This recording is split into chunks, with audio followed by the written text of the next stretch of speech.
Les événements en cours au Soudan ont provoqué un afflux massif des réfugiés vers les pays limitrophes. Partageant une longue frontière commune avec le Soudan, le Tchad n'est pas épargné. À ce jour, le nombre de réfugiés soudanais ayant trouvé asile au Tchad avoisine les 90 000 personnes. Ce fardeau humanitaire vient peser lourdement sur les maigres ressources du trésor public et des populations hautes.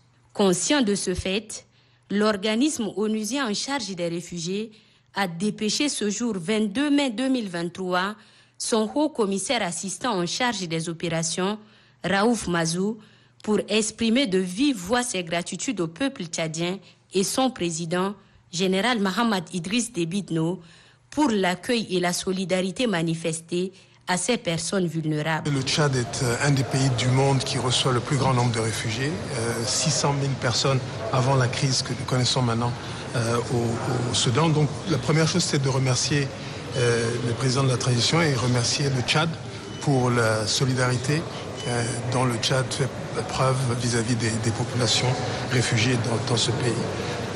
Ensuite, on l'a rassuré sur ce que nous faisons en tant que communauté internationale sous la direction de la coordinatrice résidente du système des Nations Unies, ce que nous faisons tous ensemble pour faire en sorte qu'on puisse répondre à cette crise. Le chef d'État nous a rassuré que cette politique de porte ouverte vis-à-vis des réfugiés va continuer. Il a espéré que la situation au Soudan s'améliore pour que les gens puissent rentrer, mais il a émis quelques craintes que malheureusement nous continuions à faire face à des afflux de population du Soudan. Pour le chef de l'État, il n'est pas normal que le HCR s'occupe uniquement des réfugiés en délaissant les populations hautes, premières à subir les conséquences de ce poids.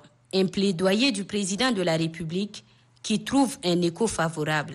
Il y a un programme très important qui s'appelle le PARCA, que vous connaissez sans doute, qui est un programme financé par la Banque mondiale qui appuie les réfugiés et les populations locales et dont l'objectif, c'est l'intégration des populations locales. C'est-à-dire que dès que possible, qu'une population réfugiée puisse devenir autosuffisante jusqu'à ce qu'elle puisse rentrer chez elle. Donc ça, c'est l'objectif.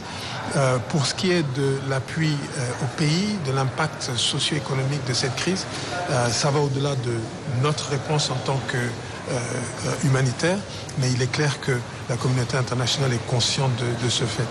Notre commissaire a parlé au Conseil de sécurité la semaine dernière et un des points qu'il a souligné, c'est l'impact politique et socio-économique que cette crise a sur l'ensemble de la région et la nécessité de répondre. L'audience accordée par le chef de l'État met un terme à une visite de terrain au Tchad du haut commissaire en charge des opérations du HCR, Raouf Mazou.